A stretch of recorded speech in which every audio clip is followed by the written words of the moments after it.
चलिए दोस्तों, एक बार फिर से स्वागत है आप सभी का आपके अपने प्यारे से YouTube channel mission top science classes में। दोस्तों, इससे पिछले क्लास में हम आपको बीपीएससी 71 में पूछे गए प्रश्नों को हम लोग सोल्व किया और आज फिर भी हम लोग जो है इस क्लास में ज्योग्राफी के क्वेश्चन को ही देखेंगे, क्योंकि इससे पिछले क्लास में जो हम आपको ज्योग्राफी का क्वेश्चन बताए थे वहाँ आप लोगों ने पूरा नहीं कर पाया था, क्योंकि वीडियो बहुत लंबा हो जाता, इसलिए हम इसको 2 पार्ट में कवर कर दिए और इस सेशन में ज्योग्राफी का जितना भी क्वेश्चन था इसमें आपका सारा समाप्त हो जाएगा। और दोस्तों, आपको बता दें कि हम इसमें जो भी क्वेश्चन आपको बता रहे हैं इन प्रश्नों के साथ साथ एक्स्ट्रा प्रश्नों को भी हम लोग डील कर रहे हैं, ताकि एग्जाम में आप लोगों का यदि कभी भी एक्स्ट्रा प्रश्न जो कि एग्जाम में पूछ लेता है कभी कभी, तो वो अभी आप लोग यहाँ से कवर कर सकेंगे।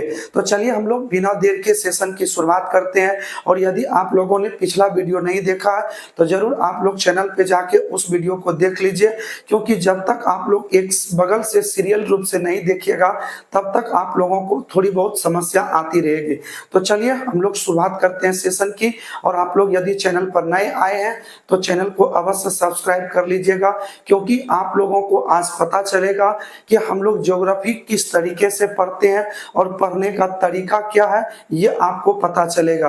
क्योंकि बहुत सारे टीचर आप लोग देखे होंगे पढ़ाते कम, एक्स्ट्रा बोली बकवास ज्यादा करते हैं, लेकिन हम लोग इस चैनल पर ऐसा कुछ नहीं है। आप आइए, अपना ध्यान रखिए और आप लोगों को यहाँ जो भी बातें बोली जाएगी वो केवल आपके पढ़ाई से ही रिलेटेड रहेगा। तो चलिए सेशन की शुरुआत करते हैं हम लोग। देखिए, सबसे पहले अगर हम आपको बताएं इसमें ज्योग्राफी में जो है आप लोग इससे पहले कुछ क्वेश्चन को कवर कर चुके हैं और हम लोग आज इस क्वेश्चन को सोल्व करते हैं। देखिए, आज ज्योग्राफी के कितने प्रश्न को हम लोग पढ़ते हैं। पहला प्रश्न है आप लोगों का, भारतीय क्षेत्र में 2 सक्रिय ज्वालामुखी प्रदेश हैं। ठीक है, भारतीय क्षेत्र में बोला गया है कि 2 सक्रिय ज्वालामुखी प्रदेश है, उसका नाम बताइए कौन सा है। तो भारत में पूछ रहा है। पहला है आपका ऑप्शन कवारती एवं न्योमर द्वीप है, दूसरा का बित्रा एवं कवारती द्वीप है, तीसरा का पंबन द्वीप एवं बैरन द्वीप, और चौथा ऑप्शन आप लोग इसमें लिख लीजिए, ऑप्शन छूट गया है तो चौथा आप लोग लिख दीजिए नारकोंडम एवं बैरन द्वीप। नारकोंडम एवं क्या बैरन द्वीप लिख दीजिए। ठीक है, तो अब इस 4 में से आपको बताना है कि कौन सा जो है भारत का प्रदेश है जहां पर ज्वालामुखी पाए जाते हैं। ठीक है, तो चलिए हम लोग पहले ज्वालामुखी को समझते हैं, उसके बाद आपको आंसर पर लेकर चलेंगे। देखिए, सबसे पहले अगर हम लोग ज्वालामुखी की बात करें तो देखिए ज्वालामुखी क्या होता है इसके बारे में जानते हैं।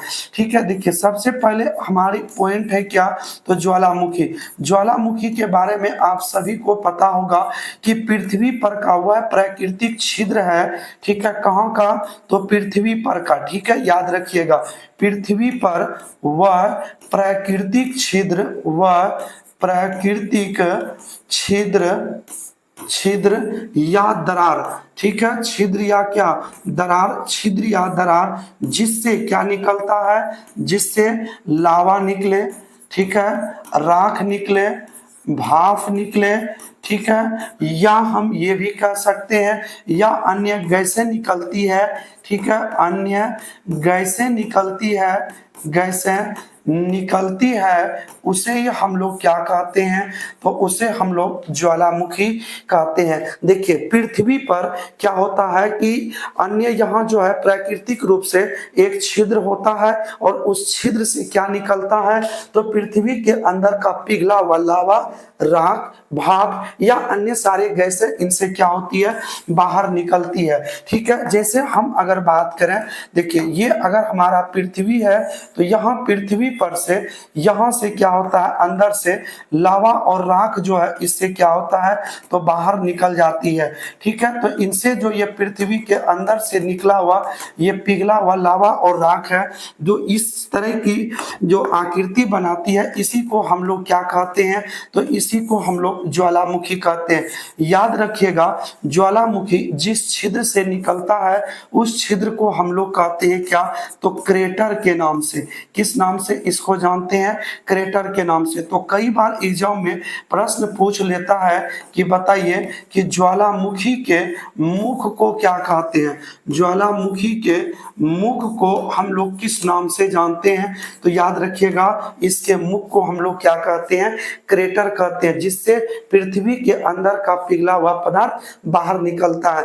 और दूसरी बात देखिए, जब पृथ्वी के अंदर का पिघला हुआ पदार्थ लावा और राख के रूप में जब बाहर निकलती है तो पृथ्वी पर आकर के ठंडा हो जाती है और यह छोटे छोटे टुकड़ों में आपको देखने को मिलता है। तो ये जो छोटे छोटे टुकड़ों में ठंडा होने के बाद जो बनता है ये, ठीक है, ठंडा होने के बाद ये आपको कैसा मिलेगा? तो ये आपको छोटे छोटे टुकड़ों में देखने को मिलेगा, ठीक है। और इन छोटे छोटे टुकड़े को हम लोग किस नाम से जानते हैं? तो सिंडर के नाम से जानते हैं। तो याद रखिएगा, तो ज्वालामुखी का जो लावा निकलता है पृथ्वी पर आने के बाद जब ये ठंडी होती है तो छोटे छोटे टुकड़ों में मिलती है, जिसे हम लोग क्या कहते हैं? सिंडर कहते हैं। और याद रखिएगा, यह ज्वालामुखी जो होता है यह आपको 3 प्रकार का ज्वालामुखी देखने को मिलता है, ठीक है। 3 प्रकार का क्या मिलेगा? तो ज्वालामुखी मिलेगा, वोल्केनो मिलेगा। तो ज्वालामुखी 3 तरह का हुआ। पहला याद रखिएगा, जिसमें कभी भी बेवजह किसी भी समय आपका ज्वालामुखी विस्फोट हो जाएगा तो उसको हम लोग क्या बोलेंगे? तो सक्रिय ज्वालामुखी। और एक होता है सुषुप्त ज्वालामुखी, यानी कई वर्षों के बाद एक बार हुआ, ठीक है, 2 बार हुआ तो कई वर्ष लग जाते हैं ज्वालामुखी विस्फोट में, तो इसको हम लोग सुषुप्त ज्वालामुखी कहते हैं। और कुछ ऐसे ज्वालामुखी होते हैं जो कि कभी भी एक बार उद्गार होने के बाद समाप्त हो गया है और दोबारा अभी तक उसमें लंबे वर्षों से विस्फोट नहीं हुआ है, तो उसको हम लोग मृत ज्वालामुखी के नाम से जानते हैं। यानी ज्वालामुखी कितने तरीके का हुआ? तो 3 तरीके का ज्वालामुखी हुआ। एक आपका हो गया सक्रिय ज्वालामुखी, सुषुप्त ज्वालामुखी, और तीसरा क्या होता है? तो मृत ज्वालामुखी। तो आप लोगों को ये तीनों बात क्लियर हो गया।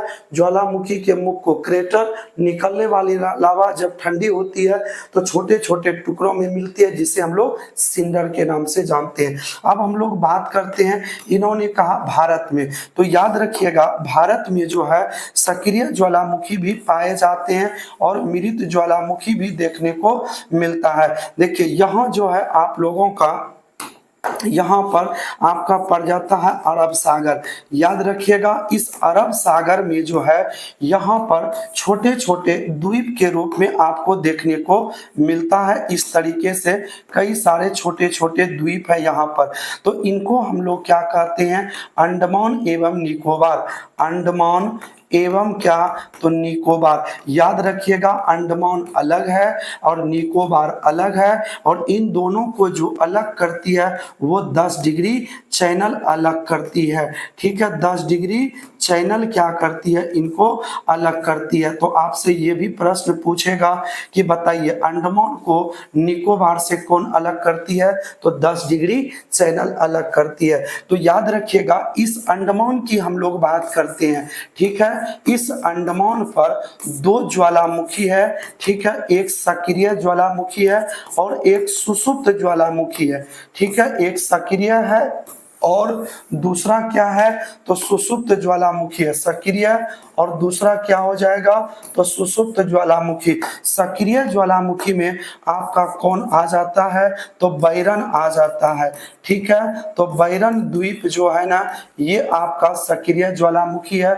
जबकि इस सुषुप्त ज्वालामुखी की बात करें तो ये आपका कौन सा हो जाएगा? तो ये हो जाएगा नारकोंडम। याद रखिएगा, नारकोंडम याद रख लेना है आपको। सुषुप्त ज्वालामुखी में नारकोंडम और सक्रिय ज्वालामुखी में कौन आता है? तो बैरन द्वीप आता है। और ये दोनों है कहाँ? तो अंडमान में ये पड़ जाता है, ठीक है। तो ये दोनों के दोनों बताइए, क्या ये जो आपका अंडमान निकोबार है क्या ये भारत में पड़ता है? तो बिल्कुल, अंडमान और निकोबार कहाँ है? तो भारत में आता है। ये कैसा ज्वालामुखी है? तो एक आपका सक्रिय और दूसरा सुषुप्त ज्वालामुखी है। तो चलिए इसका आंसर आंसर बता दीजिए क्या हो जाएगा। तो नारकोंडम और क्या हो जाएगा, तो बैरन द्वीप। ये जो आपका है इसी को हम लोग क्या बोलेंगे, तो भारत के प्रदेश में दो ज्वालामुखी क्षेत्र है आपका, नारकोंडम और बैरन, जो कि अंडमान में पड़ता है। चलिए, तो ये चीज आपका क्लियर हो गया। तो बढ़िए अगले प्रश्न की ओर। नेक्स्ट देखिए आपका क्या है, 2 नंबर। चलिए 2 नंबर को समझिए। देखिए यहाँ पर क्या कर रहा है, 2 नंबर में लदांग का संबंध किससे है। ठीक है, ये लदांग है और इसका संबंध बताना है किससे है, इसके बारे में बताइए। क्या कर रहा है, स्थानांतरित कृषि से, वृक्षारोपण कृषि से, कृषि का पदार्थ प्रकार से, और चौथा आपका शुष्क कृषि से। लदांग बताइए क्या है। तो आप सभी को पता होगा कि भारत में या अन्य देशों में विभिन्न सारे अन्य जनजाति पाए जाते हैं और जिनके द्वारा एक कृषि देखा गया जो कि स्थानांतरित कृषि था। और अलग अलग देशों में, भारत के अलग अलग राज्य में भी इस कृषि को अलग अलग नाम से जाना जाता है, क्योंकि अलग अलग क्षेत्रों में जो है इन्हें अलग अलग भाषाओं के रूप में बोली जाती है, लेकिन सबका अर्थ जो है बस एक ही है, उसका नाम है स्थानांतरित कृषि। लेकिन अलग अलग राज्य में और अलग अलग देशों में इनको अलग अलग नाम से जानते हैं। तो स्थानांतरित कृषि जनजातियों के द्वारा किया जाता है। ठीक है, और इन जनजातियों ने जो इनको कृषि ये जो किया था सर्वप्रथम, इन्होंने कैसे किया, तो ये लोग जंगलों में रहते थे, जंगलों को काट करके और उसे उस जगह पर छोड़ देता था और सड़ गल के वहीं पर वो खाद बन जाते थे। या कभी कभी वो लोग क्या करते थे, उस जंगलों को काट के उसमें आग लगा देता था, जो कि खाद का रूप का काम कर लेता था और उसमें वो लोग कृषि करते थे। तो वो लोग आज यहाँ पर कृषि किया तो इस जगह से दूसरे जगह फिर जाकर के यही प्रोसेस करता था। तो देखिए स्थान बदल करके जो ये करता था, इसी को हम लोग स्थानांतरित कृषि के नाम से जानते हैं। तो आइए हम लोग देखते हैं, अलग अलग प्रदेशों में अलग अलग क्षेत्रों में इसको अलग अलग नाम से जानते हैं। और एग्जाम में आप लोग याद रखिएगा, जो बीपीएससी टीचर के लिए पढ़ रहे हैं उनके लिए भी ये बेहद जरूरी है, क्योंकि 1 या 2 प्रश्न आपको यहाँ से जरूर पूछेगा। ठीक है, तो आइए हम लोग इसका आंसर तो आप लोग जान ही गए होंगे कि लदांग क्या है, यह एक स्थानांतरित कृषि है। और याद रखिएगा इसको हम लोग अन्य नाम से भी जानते हैं। देखिए स्थानांतरित कृषि जो है, इस कृषि को हम लोग और नाम से जानते हैं, घुमंतु कृषि, घुमंतु कृषि के भी नाम से इसको हम लोग जानते हैं। और इसे हम लोग और जानते हैं काटो और जलाओ, काटो और जलाओ। अभी हम आपको बताए कि इसमें क्या करता था, जंगलों को काट के उसमें आग लगा देता था। ठीक है, तो इसको अन्य नाम से भी जानते हैं और अलग अलग राज्य में देखिए इसको अलग अलग नाम से जानते हैं। जैसे असम की बात करें तो असम में पूछेगा बताइए स्थानांतरित कृषि को किस नाम से जानते हैं, तो असम में इसे झूम कृषि के नाम से जानते हैं। मध्य प्रदेश में पूछे तो बेवर या दाहिया हो जाएगा। ठीक है, आंध्र प्रदेश में पोडू बोलते हैं, उड़ीसा में पामाडावी पोडू दोनों के नाम से जानते हैं। जबकि आपको ये आंध्र प्रदेश में तो हो ही गया, पामाडा ये पोडू हो जाएगा। तो आइए हम लोग इसको लिख लेते हैं, आप लोग बढ़िया से इसको समझ लीजिए अन्य जगहों पर कैसे कैसे इसको जानते हैं। देखिए स्थानांतरित कृषि अगर हम लोग भारतीय राज्य में बात करें तो असम में आपको इसे झूम कृषि के नाम से, मध्य प्रदेश में इसको बेवर या दाहिया बोलते हैं, आंध्र प्रदेश में पोडू बोलते हैं और उड़ीसा में पोडू और पामाडावी दोनों के नाम से जानते हैं। और राजस्थान में इसको वालड़े के नाम से इस कृषि को जाना जाता है। तो असम क्या हो गया, झूम कृषि, मध्य प्रदेश बेवर दाहिया, आंध्र प्रदेश पोडू, उड़ीसा पोडू और पामाडावी, राजस्थान वालड़े के नाम से इसको जानते हैं। एक बार विभिन्न देश की बात करिए जो अलग अलग देशों में इसको जाना जाता है, जैसे इंडोनेशिया और मलेशिया, लदांग, यही तो आपका क्वेश्चन है। लदांग जो है स्थानांतरित कृषि है जो कि इंडोनेशिया और मलेशिया में जनजाति द्वारा किया जाता है। मेक्सिको मिल्पा हो जाएगा, वेनेजुएला कोनको हो जाएगा और ब्राजील में इसे हम लोग रोका के नाम से जानते हैं। बिल्कुल इनको आप लोग रट जाइए, इंडोनेशिया मलेशिया लदांग बोलते हैं, ब्राजील रोका बोलते हैं और वेनेजुएला कोनको के नाम से जानते हैं, मेक्सिको मिल्पा के नाम से जानते हैं। ठीक है, अगर भारतीय राज्य में मात्र आपका 5 ही है, एकदम इम्पोर्टेंट इंपॉर्टेंट है, इसको याद रख लीजिए। असम में झुम कुरुशी, मध्य प्रदेश में बेवर या दाहिया बोलते हैं। उसके बाद आपका आंध्र प्रदेश है पोडू बोलते हैं, उड़ीसा है पोडू, और पामाडावी बोलते हैं, राजस्थान वालरे के नाम से इसको जाना जाता है। चलिए तो बढ़ते हैं अगले प्रश्न की ओर। देखिए अगला प्रश्न क्या कर रहा है, मेरठ में किस आइटम शिल्प कला को जीआई टैग दिया गया। इसको याद रखिएगा, ये मेरठ की बात कर रहा है, तो मेरठ में जीआई टैग कैंची को मिला है। ठीक है, मेरठ में किसको मिला है, तो कैंची को मिला है। इससे पहले जो था वो किसको दिया गया था, खेलकूद सामग्री को भी इसमें जीआई टैग मिला था। ठीक है, आइए हम लोग चौथे प्रश्न की ओर चलते हैं। भारत में समशीतोष्ण वन अनुसंधान केंद्र कहाँ पर है। देखिए ये प्रश्न जो है इन्होंने ये नहीं कहा है कि भारतीय वन अनुसंधान कहाँ पर है। ठीक है, भारतीय वन अनुसंधान नहीं पूछा है। ठीक है, वन अनुसंधान केंद्र अगर ये पूछता तो आप लोग राज्य क्या मारते, तो उत्तराखंड मारते। ठीक है, क्या मारते, तो उत्तराखंड मारते। और उत्तराखंड में कौन सा जगह है वो, तो देहरादून।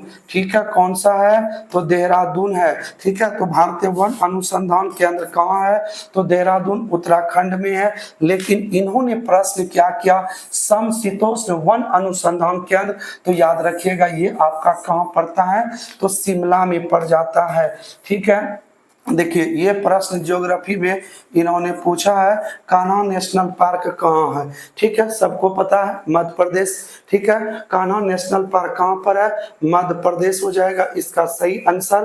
कान्हा नेशनल पार्क बताइए कहाँ है, तो मध्य प्रदेश में। लोकतक एक क्या है बताइए, ये लोकतक यानी लोकतक एक झील है। ठीक है, जो कि कहाँ पर है, तो ये आपका लोकतक झील कहाँ पड़ता है, तो मणिपुर में पड़ जाता है। कहाँ पड़ जाता है, लोकतक झील तो मणिपुर में पड़ता है। और ये झील इतना बड़ा है कि इस झील पर भी लोग बस्ती बना करके, घर बना करके रहते हैं। और यहाँ के लोग जो है स्कूल भी इसी झील पर बनाए हैं।